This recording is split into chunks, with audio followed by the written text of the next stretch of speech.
And what is going on, everybody? Welcome into Club Jaguar, a unfortunately sad episode. But look, the sky's not falling. Lots of games left to play, but the Jaguars let one go against the Cincinnati Bengals last Sunday. So we'll, of course, talk about that. And we'll also obviously get into the AFC South showdown this weekend, Jaguars, Texans. Texans 0-2. That's kind of fun. Definitely the hate watch on Monday night would have been a lot more fun if the Jaguars were 2-0, but nevertheless, let's try to sink them to 0-3. Got my guys to the left and right of me. What's going on, Jordan? Yo. Excited to talk about I feel like there's, for a team that's 1-1 and is certainly much improved as compared to where they were last year, I feel like there's a lot of drama to talk about here in Jacksonville this week. So we're going to get into it. Definitely is. Jason, what's up, my man? Not much, man. I'm just going to tell you now, I'm going to keep bringing up how much the narrative around all of our conversations would be different if De'Ami Brown catches that ball, or if Devin Lloyd's not called down, or the pass interference isn't called. Like, there's many things. We would not even be talking about these same things. Just keep that in perspective. That's all I'm going to say. That is what's so rough about this game, because there is just, and I don't want to like sit here and like, oh, excuses, this, and that, but it's like there's a laundry list of stuff. It's like so many things, like between execution and, you know, I'm not one that's like, oh, referees, but man, there was just, first of all, I don't know how Joe Burrow throws the ball backwards and that's not a fumble. I don't know how, like, Devin Lloyd wasn't down. The pass interference with Travis Hunter, there were so many things, so many huge moments where they choked. So we'll get into all that. But I think first, obviously, everyone's talking about the thumbnail.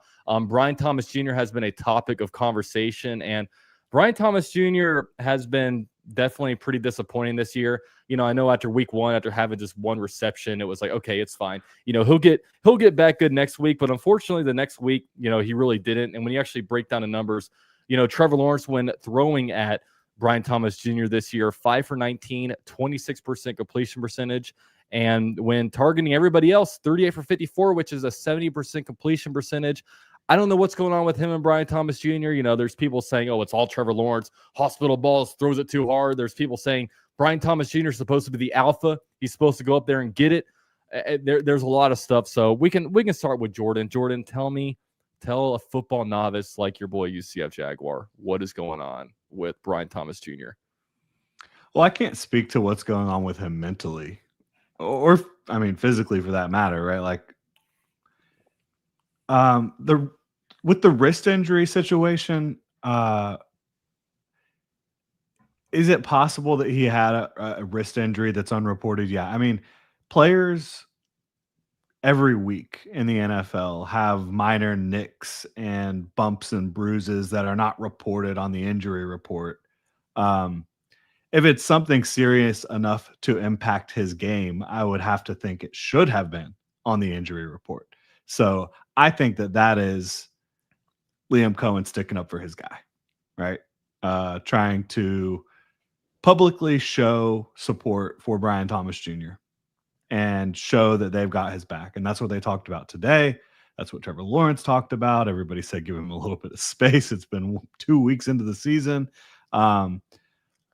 But I will say week one, the connection wasn't there. It felt a little bit more on Trevor Lawrence than Brian Thomas Jr. in week one, in my opinion. There was a couple missed throws that were really poor, and then Brian Thomas Jr. had a couple missed plays. And then week two, I mean, the hospital ball crap has to, I mean, I wish I could delete that from everyone's vocabulary. People don't know what they're talking about, in my opinion. And then you just have him complete lack of effort on a lot of plays, and you can't have that. I think anybody that evaluates those plays, whether they want to put it in the nicest way possible or be straight up with it and be harsh with it, the effort wasn't there. Whether he was scared or whatever it was not there, and you cannot have that. So let's hear, Jason. What's your take on Brian Thomas Jr.? I mean, this is not complicated, guys. He got his shit rocked against Pittsburgh in the preseason. You can say all you want. It's not a hospital ball. I've taken a hit like that playing football. You remember it for more than a couple of weeks. Like, it takes a little bit of time to get that out of your brain when you get your shit rocked the way Brian Thomas Jr. did. So I'm not saying he shouldn't have caught the ball. I'm not saying he shouldn't have not gone for it. But when you get hit like that, that hurts. And it hurts for more than just like a minute or two.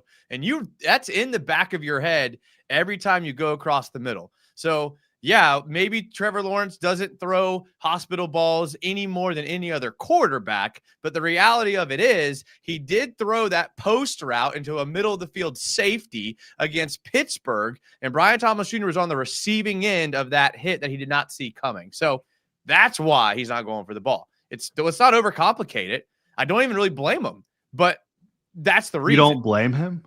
I don't blame him. I've been there. I've been the guy who has been blindsided by a DB. Were you being paid millions of dollars to go do that every single week? No. I mean, come on now. So that's just. That's not apples to apples. I mean, you're saying this guy needs to put his brain and body on the line for millions of dollars? Maybe. Yes, that's what they do. That is his job. These are wide receivers, man. These wide receivers, especially in the middle, they're going to get hit hard by somebody, and you see it all the time. Like, wide receivers take big licks. It's unfortunately a part of the position, especially if they're going over the middle. And there's a bunch of guys. I mean, we've seen guys. I mean, how many hits has Parker Washington taken? You see guys get hit that same way every single week, and they bounce right back up. Or they don't if they get injured. But if they're not injured, they keep going and they keep playing. They keep playing hard. And one thing that pisses me off too, if you don't even want to talk about catching the ball, how about when Trevor Lawrence had the incomplete pass that they kind of were flirting with it being a fumble? He's watching Bengals players running to the football, picking up the football, and running into the end zone. And what is Trevor Lawrence doing? He's chasing their asses down and making a tackle. I mean, you have to play with better effort. And I am not by any means making this personal with Brian Thomas Jr. I'm still a huge fan of him. I hope he bounces back in a big way this week. But you cannot have a lack of effort because you're scared in the NFL, or you can't be on the field.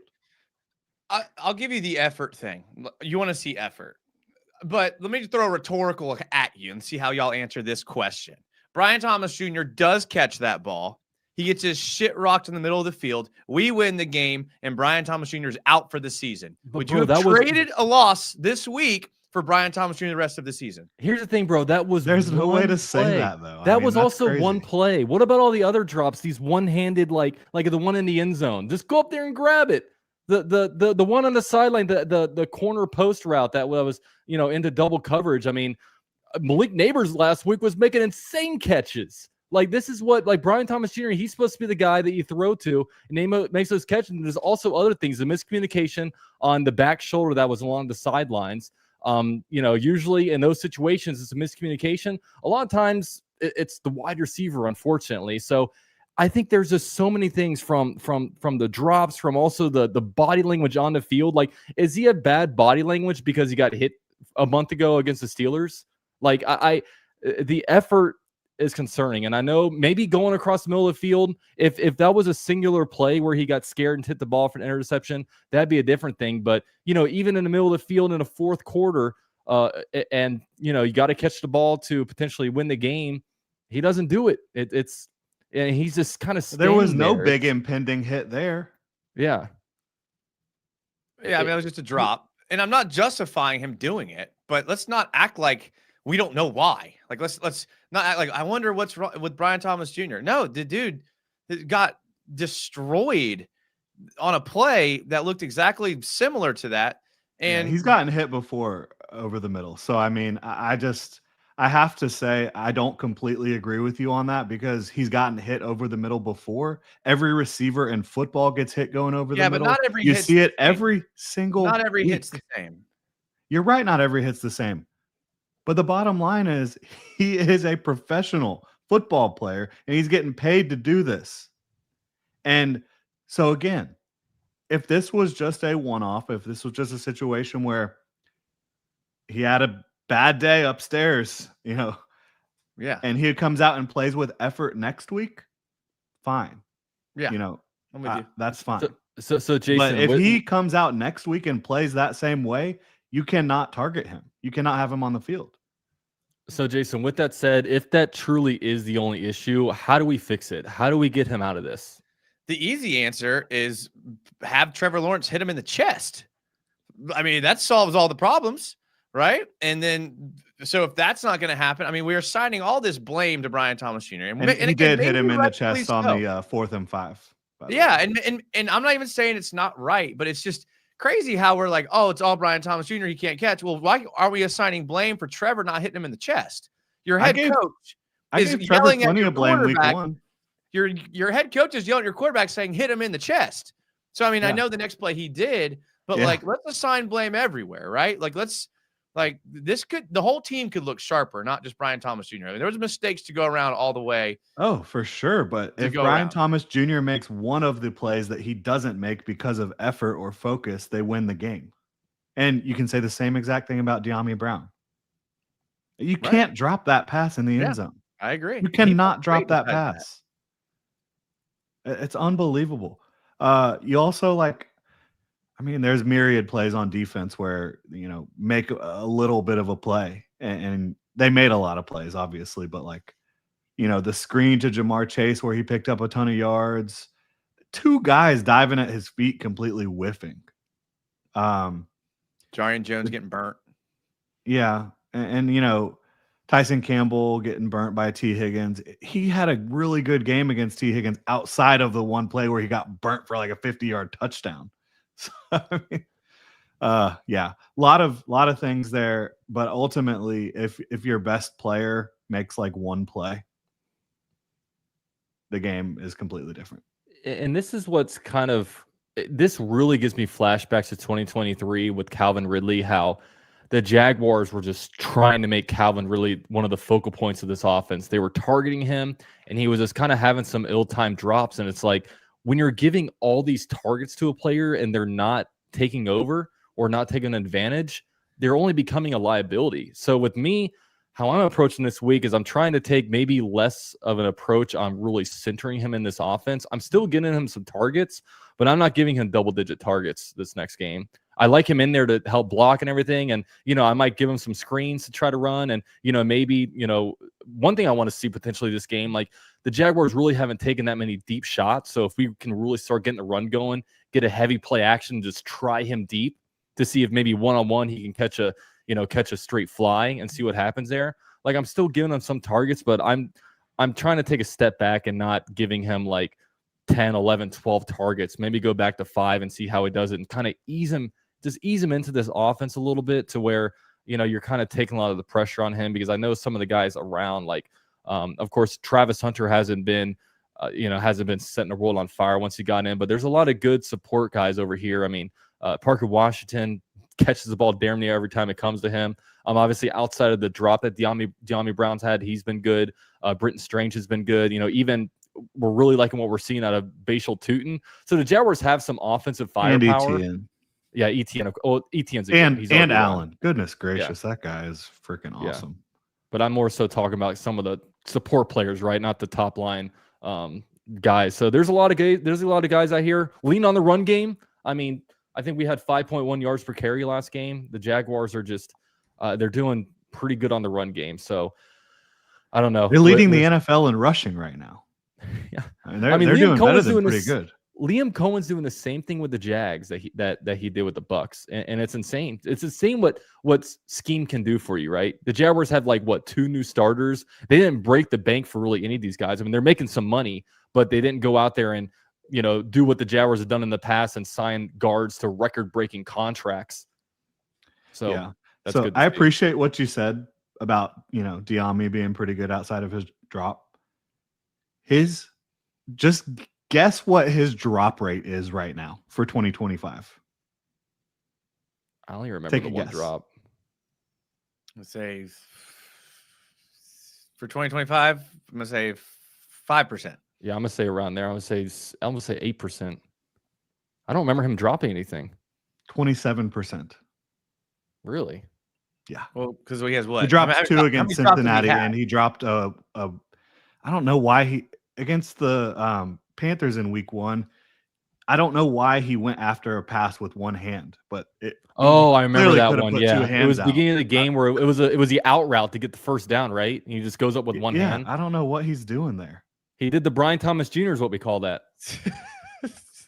Dude, these guys got to catch the freaking ball. Yeah, I don't know what this one hand stuff is. I Yes, doubt Trevor they Lawrence coach can it. play better too, but they got to Yeah. catch the freaking ball. Yeah, Travis Hunter's dropping the ball too. yeah. And with the first interception that was thrown, I do blame Trevor on that. But do you think Travis Hunter could have made a little bit better play about being more of a defensive back that play and tried to, because it just kind of looked like he was watching that one in. That would be a really tough play to make. I think the ball was so underthrown because of Walker Little getting absolutely demolished by Trey Hendrickson. That's probably one you can't throw. Yeah. No, I can agree with you. So we'll get to a couple super chats. Shout out to Big Jags fan. Says, I have made an observation, and it was from the Bahamas trip. If you guys watch and pay super close attention, the Brown is a total diva and was seen in BTJ's ear during that trip. What's going on? What's the call on y'all's side? I didn't watch that very closely. I kind of had that in the background. Did you guys see any vlogs? I know Travis Hunter and Yummy Brown. I thought you were just vacationing there while it was happening. Yeah, I was a long-haired guy throwing the football. No, but I know with that one. I know they came out with vlogs. It's not really my content. I'm not really super into that stuff, but I don't like judging people that I don't know. That's just me. Like I think I can look at Brian Thomas Jr. and know that he's not the most extroverted guy. Maybe doesn't have the biggest he's not the loudest. He's not your typical wide receiver one that's kind of a loud mouth, but also, like, I'm not going to speculate because I've seen some people out there that says he's dealing with some mental stuff. It's like, I'm not going to speculate on that end. But I do think that, there's probably something going on. But outside of that, I'm not going to judge a guy that I've never had a conversation with. That's just me personally. So yeah, I also don't know what the Brown is a total diva getting in BTJ's ear. I don't know about that. But yeah. Hello, Kitty. What's up, Kitty? What's the cat's name? Avi for the Avalanche. Nice. Okay. Yeah. Love it. All right. Yeah. I don't think anybody should be trying to speculate on what the issues are. Obviously, there was an issue last game, and it needs to be corrected this week, and he needs to come out and play his best ball. They said they had the meeting with the offensive guys and Trevor. Yeah. And, I mean, what's even said in that meeting? Like, hey, I don't think that they really. I think Liam brought up, probably just focus, execution type of conversation, not like, dude, you're not trying out there. Like, right. I don't think he's going to try to. I don't think anybody on the team is going to try to approach Brian Thomas Jr. that way. I don't think they think that's the way to get the most out of him. And they're probably right. This is not the age of the 90s and the 80s and all that time before that where you just yell at people in football. Like, that's not most guys' way to communicate effectively with them. I would say that's probably the case for Brian Thomas Jr. Although I think Trevor Lawrence is good with it. People talk about that Liam Cohen and Trevor Lawrence exchange. I think that they're so good for each other. Liam, I think so too. As much. I agree. Because that didn't look like a bad, like, I didn't see that. I'm like, things are going on. It's like just two guys that are passionate. Like, right. It's we've seen a lot worse. And I mean, I could tell you, I see that, and like the things that you didn't see was the stuff between Trevor Lawrence and Doug Peterson, right? But you knew it was there. With something like that, I'm totally okay with that exchange. I actually kind of liked it, to be honest with you. I did too. I mean, I think Trevor's definitely playing well enough to win. He could be sharper. Everyone could be sharper. I don't really have many problems with Trevor right now. But in the past, how many times have we all wanted to yell at Trevor and say, hit him in the chest? So it was good to see. All right, our head coach is doing that, right? It was good to see. Yeah. Yeah. No, I agree. Yeah. And lots of guys had to play better, including Trevor. So we'll get into all that. Got another super chat here. BTJ plays scared this weekend, and the TV broadcast isn't going to have to worry about Green Man sticks. Those BTJ bobbleheads are going to be raining down. I don't know what that means. I think that they're doing some sort of BTJ bobblehead promotion with are they? Prowler. Are Are we going back to Trevor Bank? Yeah, so I don't know, man. Yeah. If he does play that way, yeah, it's not going to be a pretty sight there down at the bank. If y'all had to guess, would you think BTJ is going to be okay? Yeah. I would say so. I think that we just need to decrease his role. There's 15 more games left to play, and we've seen what he can do. I think, obviously, you got to, if there's something going on mentally, there's a lot of resources that help figure that out. You know, it's not like your regular guy working a 9-to-5 job that is working graveyard shifts type. So, I mean, he's got a lot of resources around him, and he's got a lot of talent, right? And everybody's rooting for him. So I think it'll get worked out. I think if there's any time to be in a little bit of a slump, it's probably the first 2 weeks of the season. So there's plenty of time to iron this out. But I think the most concerning thing, honestly, is that it seems like this might be a continuation of what's been going on in preseason and training camp. Because, I mean, Jordan was out there at all of them. The word on the street is that maybe he didn't have the strongest training camp. Yeah, but the reason I don't buy that this is a continuation of that is because he didn't look good last training camp. Yeah. Until joint practices. And then he popped off. And guess what? In joint practices this year, he popped off. So, like, I think that he's a player who has never been a great practice player. And Liam Cohen has said as much. And, you know, people at LSU said the same thing. But he has always been a great player in game. You saw that at LSU. You saw that last year. I would, again, if Jason said, you know, if you had to guess, I would guess he's going to play more like the guy we've seen over the last 2 years than what we saw on Sunday moving forward. Yeah, we'll see. We'll see. But moving on from Brian Thomas Jr., I wanted to go around and ask you guys, and we can start with Jason. Jason, do you think is the most surprising thing about the Jaguars football team through 2 weeks of the season? Obviously, there's a lot going good. The offensive line is playing well. The run game is going crazy. You know, Travis Hunter maybe on offensively hasn't been maybe popping up as much as we'd like, but let me know your thoughts. What's the most surprising thing been this season for you? I mean, you mentioned a bunch of them. I could give you a lot of answers. I'll just give one just so that you guys can have some thunder. For me, you know, Devin Lloyd. I mean, I was off the Devin Lloyd train. I've said it on here. I'm like, listen, Devin Lloyd wasn't down. I'm okay with being wrong. Listen, I'm not right all the time. I was down on Devin Lloyd, and you know, through 2 weeks, he's shown me like, all right, maybe in this system, in this Campanile system, like maybe he'll be good actually. Yeah, contract year kind of sucks, so I wish we could have seen a little bit more before then, but I'll take it. So Devin Lloyd, the linebackers as a whole, the way they're playing against the run, the way they're blitzing and filling gaps, and I've just been very impressed with those guys. So I got to give it to them for me.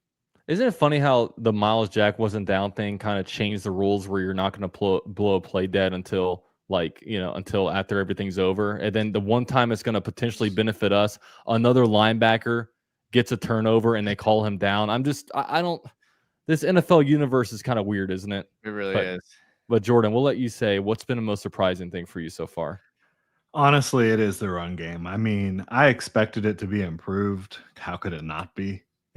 Quite frankly, but it is the best in the business right now by a wide margin, really. I mean, they've been so effective running the ball, and that's just fun. I mean, the Jaguars throughout their history, when they've been at their best, they've been a running team with a strong defense. And I'm not saying the Jaguars need to be like, you know, primarily ground and pound. I want balance. I think they have the passing game to get it done as well. But to see Travis Etienne, and it's so exciting to see Travis Etienne play well because everyone was writing this guy off. Everyone wanted him gone. Everyone was writing him off. Comes out here, balls out. Bashal Tutin is playing great. He is the future at that position. There's no question about it. And then LeQuint Allen is like the best pass protecting back I've ever seen here in Jacksonville. And he's also a tough runner. So it's fun to see that running game. It really and kudos to the offensive line. They're tough guys too. Yeah, I think probably the most surprising, I don't know if it's surprising, but it's just cool seeing it in action, is just really how much fun this offense is. I mean, first of all, just outside of the schematics of it, I mean, the Jaguars are moving the ball, right? We're converting third downs. Like guys are getting open offensively, and just the running game, guys are getting open. But you know, the bubble screen game, like I don't think I've ever seen. I always hated bubble screens just as a Jags fan because I just felt like it never worked. Like our run game sucked, so we had to use the bubble screen as a way to be able to run the ball a little bit, and it just never worked out for us. But now the Jaguars are moving, and that's so much fun. And the Jaguars offense still has so much stuff to work on. I mean, there were like 2 drives. Like, how many illegal shifts did the Jaguars have in like 2 drives? There had to have been at least 6. 5. Yeah, 5 or 5. It's so funny. If you look And- at the penalties, though, I think they only accepted like 1 or 2 of them. Well, yeah, so the it didn't penalty. look like the Jaguars were heavily penalized in that game. Yeah, I remember I did a They post-game were. show immediately after the game, and it was like, oh, the Jaguars, we had a good amount, and I look at it's like 5 penalties for 55 yards. I'm like, no, there were more than that. There were like 5 penalties and 2 drives. And that's another thing, like I don't think it's being talked about enough. The Bengals kept declining the penalties, so the Bengals would rather the Jaguars be, for example, in a 2nd and 10 situation than a 1st and 15. Yeah, I have a of feeling course, this smart. team. I think this team last year, I think they would have accepted, pushed them back because the Jaguars can't move the ball. Yeah. So I think that's cool. But guys have to learn to get set, and it's a lot of stuff like I think it was Parker Washington's big gain, right? Like a big reason for that is because he started off coming in motion, so he got a running start to get across the field. So Yeah, it was like a cheat motion where they're really trying to blur that line between is he moving forward at the snap, and that really does give you an advantage when you're moving that fast at the snap towards the line of scrimmage and upfield. I mean, it's trying to somewhat simulate what they do in arena football, where they can get a running start at the line of scrimmage. So I love seeing that, and seeing Parker Washington ball out so cool. yeah, no, it is. He's a guy that catches everything coming his way, and he's sometimes hard to bring down too. I mean, he gets yards after catch, which is really cool. So I think with the Jaguars offense, they got to figure out the illegal shifts. I think a lot of it's just like, because there's guys coming to motion to start. Trevor has to wait for everybody to get set. But, we're talking about an offense that I think was dead last in motions last year. And I think we're probably first this year. I don't know how many teams are ahead of the Jaguars this year in motions. So, Actually, we saw more motion in preseason. I kind of want to see more. Like every play in preseason, they were with the starters. They had BTJ and Travis Hunter on stacked on one side, and they'd motion one of them across the formation. Like I haven't seen too much of that yet. I want to see more of that because that makes the defense declare who's covering who, what they're doing. I don't have much complaints, but I'd love to see a little bit more of that. Yeah, but I wonder they're holding back at all because of the illegal shifts not getting set. Well, I will say most of those in that game were just during that short period where it was like end of half. It was really loud. They were going with the silent counts. I think they just weren't ready in that moment. And they did clean it up for the most part after that. So I'm hopeful that it's not a lingering issue moving forward. Yeah, we'll see. Before we move on from this game, I have a question for y'all. Is it now a good time, or would we have... Now is a great time. Hey, this is all of our shows, guys. So anytime you guys want to interject and spew whatever you want to spew, heck, you can share your political views. I don't care. Just talk your talk, okay? Are you sure? Are you sure? maybe next show. That's a 2 and 10 show, okay? We're not there yet. Do we have any concerns about Walker Little? Like, I mean, obviously we should have put a tight end over there, should have put a running back over there to help. But like, are we there to where like our left tackle can't cover elite pass rushers on his own? Like, is that where we're at? Well, I think that we will have our answer next Sunday or this upcoming Sunday. He handled Danielle Hunter last year in week 13. And we've seen him play well against other good pass rushers before. I was not surprised that Hendrickson beat him, but like he beat him a lot. Yeah. And he beat him in the big moments. And Walker Little was very bad in that game. I mean, there's no sugarcoating it. He was bad in that game. And he was the only one that was bad. Everybody else did a good job. He's got to bounce back. There's no question about it. Yeah. I when I was watching that game, in my back of my head, I was thinking, stopgap. Are we going to look to upgrade the first pick we make next year, or the highest free agent we sign is at left tackle next year? I was like, I'm not sure if Walker Little is going to be the long-term guy, but it's one game. But at the same time, like, I don't think he's ever been super dominating when it comes to both pass and run. But we'll see. I think It's he's a definitely good trial and player, error for but him. he can't play like that. Yeah. I mean, if he continues to play like that, that's going to be a problem. But again, he's played well against the Texans. Yeah, So is so is Anton Anton Harrison. Harrison, That's right? crazy. Yeah. Yeah. Like Anton and him have done a good job against Daniil Hunter and Will Anderson. Well, what's funny is Will Anderson and Anton were drafted in the first round of the same draft, Yeah. So, and both of them have been actually pretty good against them. So it's going to be a big test, obviously. Like, man, if the Jaguars can control the line of scrimmage that game, I don't see how, the Texans have so many issues and they're going to be coming in. I hope they're coming in pressed as opposed to coming in hungry, right?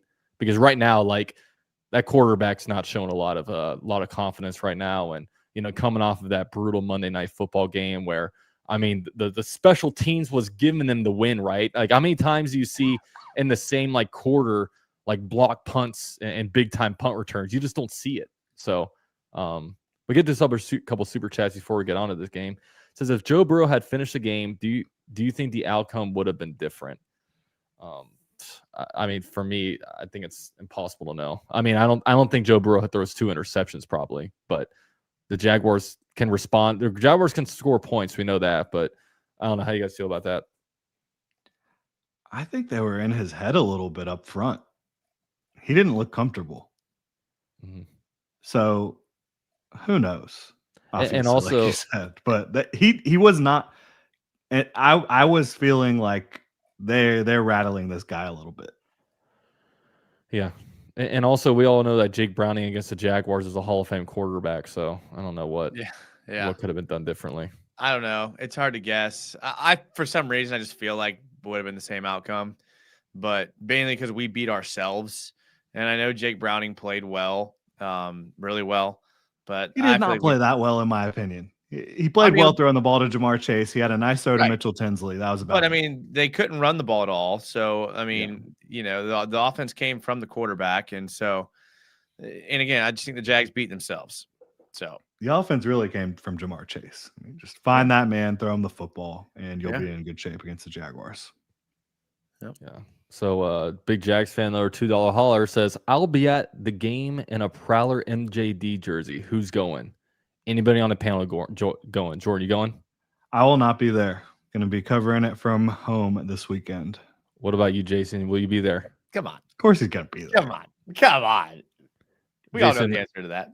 Jason, the people backstage have asked you 2 things. Either you can go to the game if you want, but in order to be on Club Jaguar, you're not allowed to drink, okay? We need the best takes possible, okay? So we will have somebody watching you to make sure that you're staying dry.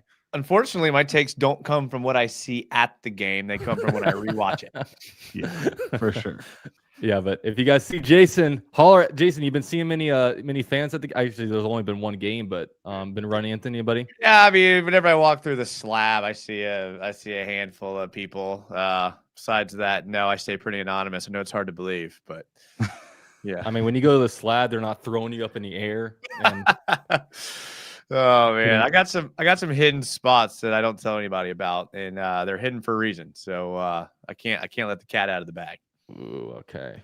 I like the mystery there. Mystery right, Jason.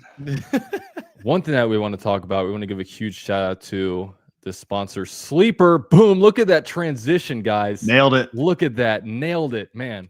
I can't tell you how proud I am of myself at this moment. But Sleeper is a sponsor for Club Jaguar, and we make picks every week. And guys, last week, look at this. I won big. I went Joe Burrow. I knew he was going to pass for less than 275.5 passing yards. Of course, I nailed it. I nailed that one. Also, Bashal Tootin, 20.5 rushing yards. I got the higher. Cam Little got the higher on a field goal and a half. And then the one that we did on Club Jaguar, though, I thought they were going to feed Brian Thomas Jr. They did, but he didn't catch it. Okay, so that's the one that we failed. So we're going to go back and we're gonna get redemption here on Club Jaguar. Well, that's pretty good. What was that? You hit? What was that? You hit 8 of the 9, or that was pretty good. Yeah, I hit an 8 of 9 pretty much. Yeah. So I mean, promo code UCF Jag $100 deposit match up to $100. So we'll go ahead and move over to and see what they got for the Jaguars this week. So Nico Collins, Brian Thomas Jr., anytime touchdowns. Trevor Lawrence, 237.5 passing yards. Also Chubb, anytime touchdown. CJ Stroud, 1.5 passing touchdowns. Oof. Travis Hunter, anytime. Man, these are tough. These anytime touchdowns. They basically got everybody for anytime touchdowns. Even LaQuint Allen, 5-time multiplier. That could be Feel pretty good about Nico. Nico, you want to go higher or lower for that one? What do you think? Probably come higher. on. You can't bet for your opponent to have an over. That's betting 101. Betting 101. Well, Jordan called it, so we did pretty good last week. So we got to do one from the Texans, okay? So we'll give them one. Yeah, we give have to do that, right? The thing is, Nico Collins is due for just a bunch of just force-feeded targets, right? He's been heavily underutilized. Had the insane touchdown on Monday. Didn't have one after that, but do we have rushing yards? Let me see if I can click into where's ETN if they have more here. I don't think they do. I think it's just any time right now. This will probably update before the game. I always do. Past any time or no? Like where it says all past. Can you keep scrolling? Or is that it? I think it's just right now. They just have basically touchdowns. So, so what do you guys think? Trevor Lawrence, 237. What do you guys think about that? I'm thinking maybe lower. I think it's. I think it's going to be a running game. I think it's going to be a running game. It's going to be a run game. No, it's going to happen. The Jags D-line is going to get so many sacks that we're going to have the ball with not a lot of yards to go. Yeah. So we're going to be short fields, running the ball. Nick Mullins, fourth quarter, up 40. You guys know the vibes. All right, so one more. Christian Kirk, he's playing on Sunday, right? His season opener against the Jaguars. I would feel pretty good about him not scoring a touchdown. Yeah. Yeah, but I don't like the revenge game factor. We'll go line up in the slot against Jordan Lewis. Like, I like that for the Jags. What's Trevor's pass touchdowns? Let's see if it's on here. Go over to pass touchdown. Pass touchdown. I think 1.5. You know what I like? I'll show the last one. I can see that. Yeah, I like see that. What about Bashal Tootin in anytime touchdown, getting a touchdown this game? Yeah, I mean, I'm not against that. The reason I like Lawrence passing touchdown is like he gets easy passing touchdowns because of screens and short passes to the running backs and things like that. And so I like the Trevor. I like the Trevor one here. If he has like one touchdown throw, legitimate touchdown throw, and then another one that's like a screen or dump off or whatever, I mean, that's your two right there. So we're swapping because you can't do 2 for 1. We're taking off the lower on the passing yards because he's gonna throw for more than 237. We all know that. But we're gonna swap that with 1.5 passing touchdowns. I also threw an anytime touchdown for Bashal Tootin. So maybe one of those passing touchdowns to Bashal Tootin, like ETN got last week, a little swing pass, and then we have Nico Collins just being force fed. Fourth quarter when the Jaguars are up 30-3, they're gonna get somebody a garbage touchdown. So it's gonna be Nico Collins. $5 to win us $49. We're gonna submit this. Use promo code UCFJAG to get a 100% match up to $100. We appreciate Sleeper, of course. So we'll move on, and we got to talk about this upcoming game. The Texans coming to this game 0-2.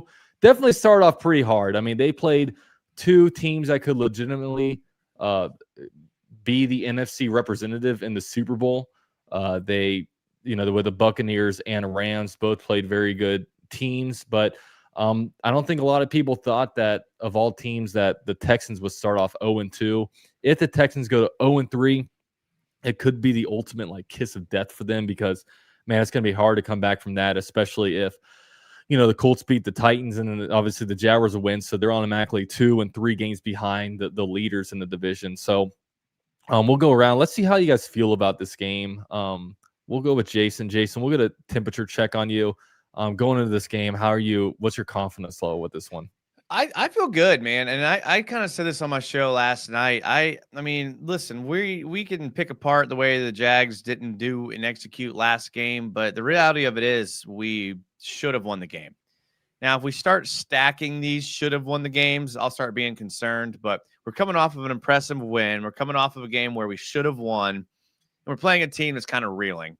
So, in my opinion, I think this is a good opportunity for us to get back on track. I think our defensive line is going to absolutely feast on the Texans' offensive line. I think we're going to be able to run the ball successfully.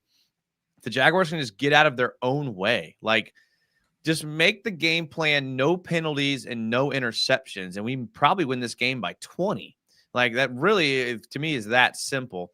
I think I like the Jags here. Give them at home. I know we have a rough history with the Texans at home recently, but I like the Jags. Yeah, recently is generous term, but yeah, give me the Jags. I mean, I think we're going to be okay. I think we're going to bounce back. We're going to see it in all phases of the game. So I'm feeling good. So what are the lines at right now on the websites? Are the Jags a little bit of a favorite, like a 1 point favorite? Jags are favorite. I was just looking at it. The Jags are 2-point favorites. Wow. So yeah, I saw the NFL.com people, their picks. I think the Jags had 6 out of the 10 picks there too.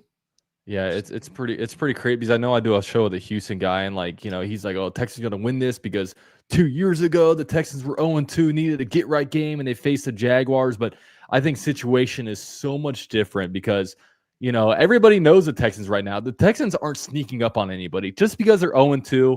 The Jaguars aren't looking at this team like, oh, this is going to be an easy one. No, the Texans have, especially with what happened the last time they were in Jacksonville. Azeez Al-Shaair with the absolute cheap shot on Trevor Lawrence, and just with the history that we have here, they got some former players with Cam Robinson and Christian Kirk. Although I think Cam Robinson was benched, right? Was he starting left tackle last game? Yeah, that's crazy. Which is wild that he's not starting for the Texans. Yeah, only took a couple weeks. They wanted to get their rookie in there. I don't know how smart that is, but it is what it is. I mean, I don't think much that they're doing on offense is very smart, including maybe their offensive coordinator hire. But I digress. Jordan, what's your vibe check going into this game on Sunday? Yeah, I think I feel very good about the direction of the Jaguars. I love Liam Cohen and the way he just handles offense, which that's what you expected, but B, just like kind of the whole leadership and vibe of the team. I love that they're continuing to make moves. They decided to move on from Darnell Savage, which we haven't even talked about. And they've been playing a lot of 3 safety looks. So Antonio Johnson is now going to get on the field. I'm excited to see that. But I really, I think they're in a good spot. I really do. Texans, that offense is bizarre. It's so discombobulated. And I mean, we've seen that around here before, right? In Jacksonville. Oh, yeah. So we can relate for sure. But that it just looks like they have no identity offensively at all. And they're not a good running team. They're not really a good throwing team right now. The defense is still very tough, but the defense has not been very good against the ground game. They're averaging, they're allowing 4.4 yards per carry, 120 yards per game on the ground. I think both of those numbers are higher after this game against the Jaguars. Wow. Yeah, so what do you think, Dalton? I feel pretty good about it going in, not gonna lie. I'm right there with you. I don't know what's going on with the Texans offense. I know they had obviously a big time hire this year. They fired Bobby Slowick, and I thought they were gonna go out there and get Chip Kelly, and that probably would have been the right move, but they didn't pony up enough. The Vegas Raiders spent a lot more money and basically outbidded them. So they hired that Nick offense Haley. Pissed me off on Monday night too, dude. That was crap. The Raiders offense. So I can admit did not stay up that late. 10 o'clock kickoff, not my thing. But yeah, with the Texans, like of all the guys to hire, they go after a new guy, right? Nick Haley, and the offense definitely doesn't look any better than it was last year. And I think there's some ego going on with GM Nick Caserio. I know a bunch of people were telling me need offensive line help. Almost reminded me of a Balky situation where he thought he was the smartest guy in the room, but then all of a sudden it doesn't work out very well, right? So the offensive line might be worse than it was last year. Now you have CJ Stroud like kind of peaking in his rookie year because, even with and we've seen this with Trevor Lawrence, especially at the beginning of last year, where like in clean pockets, he's not feeling comfortable because he's used to the rush being there. And there are so many throws where there was a clean pocket and he throws an inaccurate ball. And there's even times where the pocket collapses and he can step up, but he doesn't step up. He has no feel for the pocket right now. And I think CJ Stroud is actually a good quarterback, but I don't think he's getting coached right.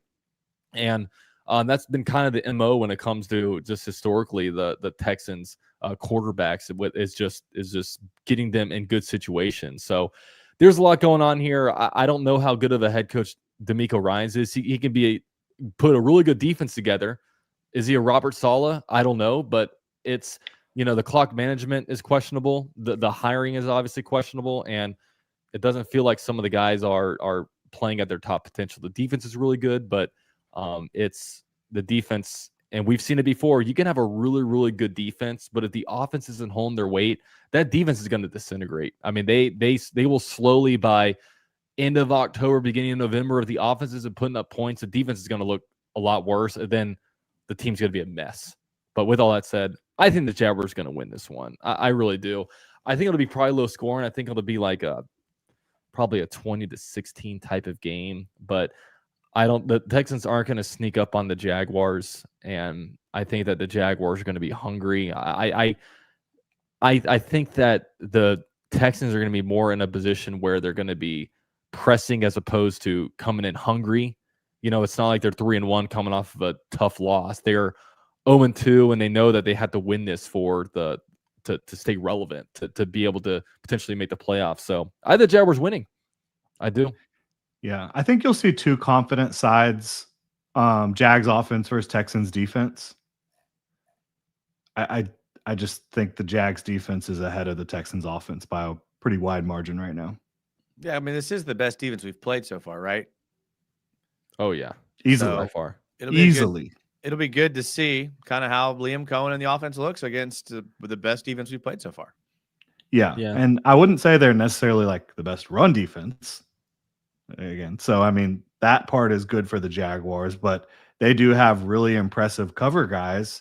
And Stingley shut down Mike Evans the other night, but Mike Evans doesn't run quite the way some of the guys on the Jaguars offense run, So that'll be, BT versus Stingley. If BT can bounce back against that guy, that would be a hell of a statement. And Petrie was limited in practice, so he's dealing with something. That's good for us. Yeah, they still have freaking Chauncey Gardner-Johnson and the Kalen Bullock from USC, who's kind of become a really good ball hawk. So they got some safeties still, and Kamari Lassiter is a good player. But I think Kamari Lassiter is a guy they might try to attack a little bit with some, some of the Liam Cohen dialing it up type of stuff. Put a defender in a bad spot. Yeah, and I'm really hoping a run game gets going for us in a good way. And I really want this to be the game where we really, really just establish a run really well, and we start trying to go catch some guys sleeping and going deep, right? Like this is a time where it's like, okay, Brian Thomas Jr., you're one-on-one right now. Beat this guy. We're going to throw the ball up to you. Win that catch. And I don't know if that'll get them in the right spot, because I don't know how many fly balls are especially if there's no safety over the top, if they're in a situation where they're playing man on man. Not many hospital balls, I don't think, can be thrown in those situations. So whatever can get him going right. But yeah, like keep running the ball. I love the way we're doing the bubble screen game and just the swings out to the running back. I'm so excited to see this offense more and more, just because it's such a refreshing thing to see, and it just flows really well. And what the Jaguars need to start doing is like, the Jaguars offense, we only get in our own way, it feels like, right? It's guys not executing right. It's the penalties. It's, the ill-timed turnovers. We are only getting in our own way. And I don't want to do that against the Texans. I don't want to give these guys opportunities. The Texans had opportunities, especially in the fourth quarter last week against the Bucs, but I don't want to be the team to do that. And how awesome would it be, guys, to go up 2-1, not only go 2-1, but put the Texans down to 0-3. Yeah. Oh man, it'd be so satisfying. It really would be. Yeah, and you basically be looking at a two-horse race in the AFC South at that point. 0-3 is not insurmountable to come back from, but it's pretty difficult to come back from 0-3 if you don't have an offense that can do anything. So, yeah, that would be awesome to see. But I wanted to just highlight some of the stuff that the Jaguars are doing very well, running the ball very well, as we mentioned.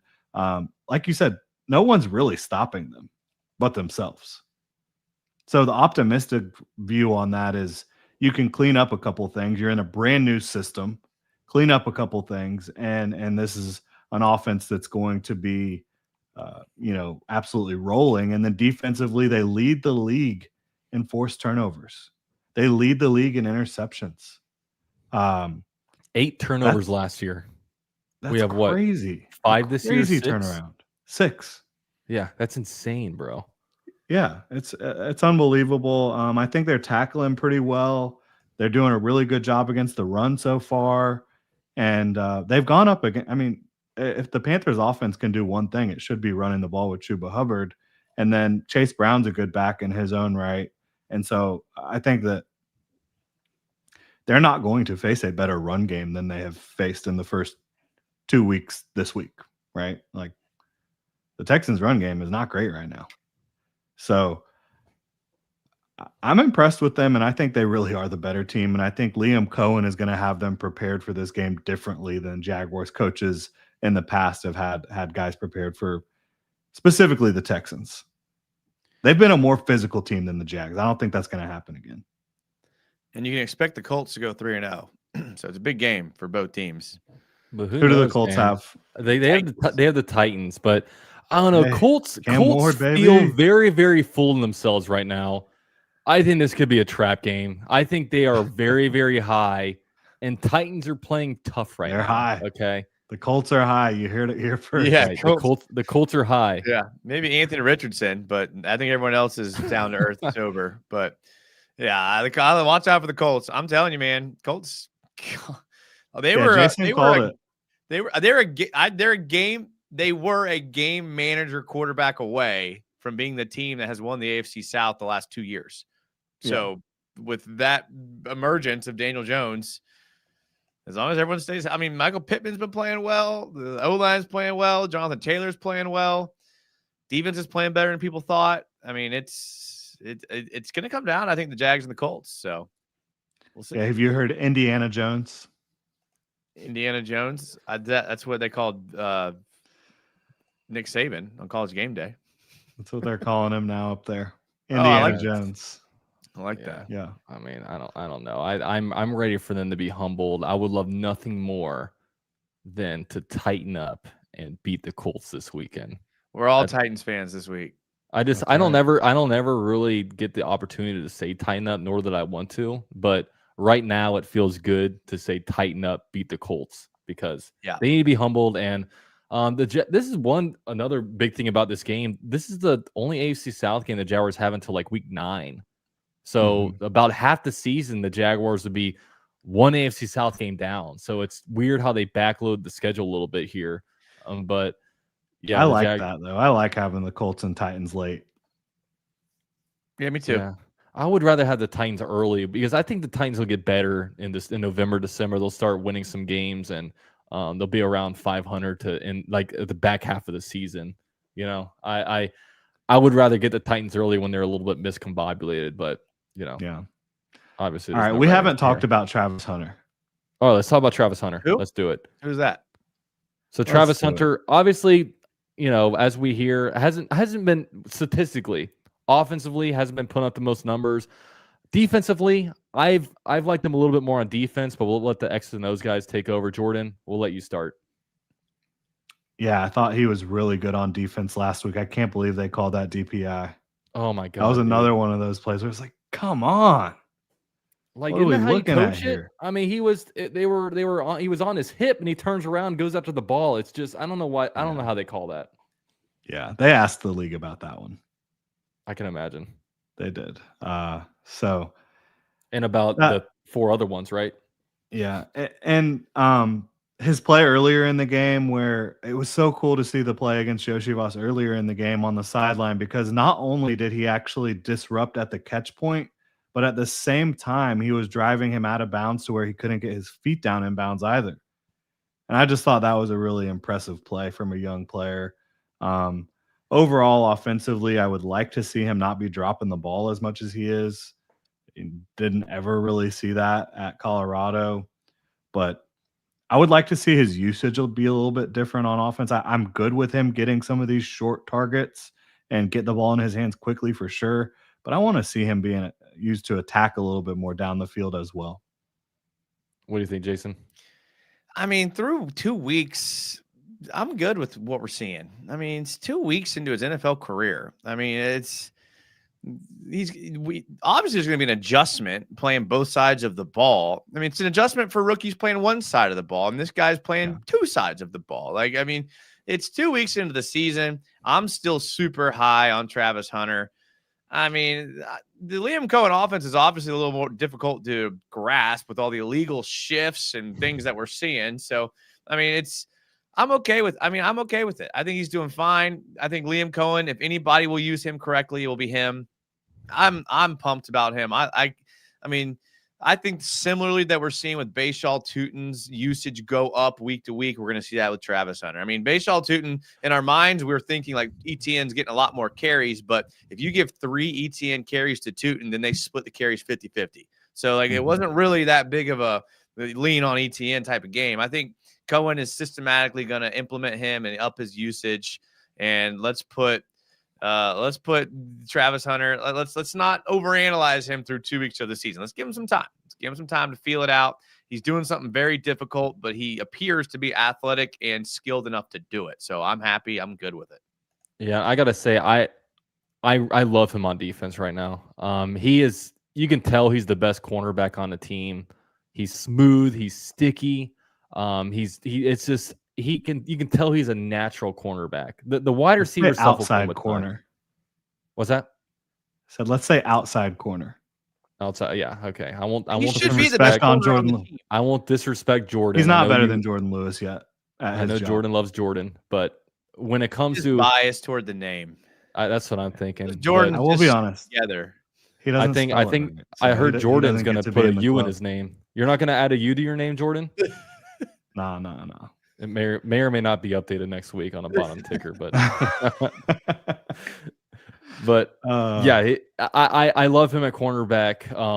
I'm excited to see his future there, and I think on the offense it'll get better. I think obviously it's a complicated offense, and I think they're not exposing him to everything that he's going to be doing. But man, once he gets his head around it and figures out all the ins and outs of it, he's gonna be good. He's gonna be good. There's no head around. Is that a Freudian slip? Maybe. I think it was. Yeah. It's just me not knowing how to use my words sometimes. That's what I'm saying. If he would have got his head around, they wouldn't have called DPI. Oh, that's true. Yeah, that's he did though. He had eyes. I don't know. I came away from that game not really understanding football anymore. I was like, okay, Joe Burrow threw the ball backwards, wasn't a fumble. Devin Lloyd never touched the ground. How about the shin that landed in the end zone? Yeah. The magical shin. Yeah, the magical shin. The pass interference. I'm just like, maybe I don't know football anymore. And one thing I don't understand, can you guys explain this to me? Why are our kickoffs so bad? Like, how come the other team, when they kick the ball off, we're catching at the 0, we're getting down to 25, but we're kicking it to the 10-yard line every time? What's going on with that? I think Cam Little's just trash. We should cut him. I think that's the problem. Maybe. That's probably. I do think he is working through trying to nail the proper distance and hang time and all that type of stuff. Because I'm just sitting here, I feel like it's very consistently going to like the 10-yard line. So I'm like, he must be getting coached that way. Is he not? Or is he just 10 yards off? I feel like he's got the ability to put the ball wherever he needs to. But so I don't understand why I'm with you. Every team I watch is putting it right at the 0. And he's consistently kicking at the 10-yard line. So it's not like an outlier. It's like happening every time. So is he 10 yards inaccurate on his kickoffs? I can't believe that's the case.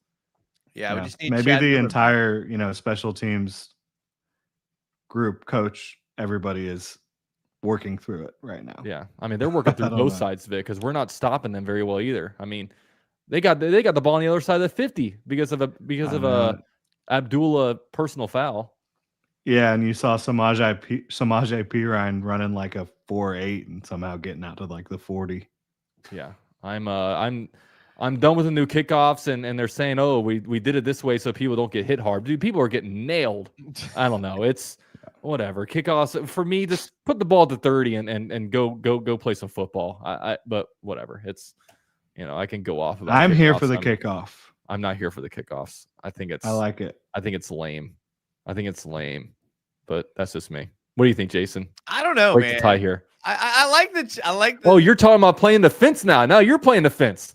I know. I felt that coming too. I felt that. I mean, one part of me likes the change of change it up a bit from offense versus defense, but something about having a play where your bottom roster of your 53 are all out there at the same time doesn't sit right with me. So I think I'd probably side with Dalton on this one. Yeah.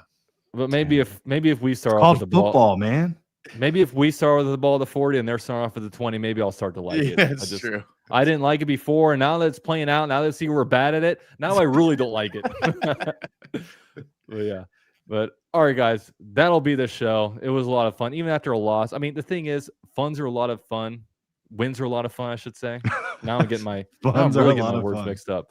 Funds are fun. It's late. It's late. Yo, I hosted the AFC North roundtable earlier, and now I'm doing club. Which club is this? Club Jaguar. So it's I'm just confused. I'm just exhausted. Yeah, there's a lot of clubs opening up in the area. Yeah, I'm getting exhausted. So yeah, with that said, club's probably gonna close here soon, but I gotta give some shout outs, man. Jason, I know you did a nice extensive film breakdown yesterday. For those of you guys that got the time to watch it, go watch it. It's a lot of cool stuff there. What you got to say about it, Jason? Yeah, I mean, we're doing Tuesday night shows, and I've been working a lot, so my show schedule, they've been starting late. They've been late night shows, so I apologize, but it is what it is.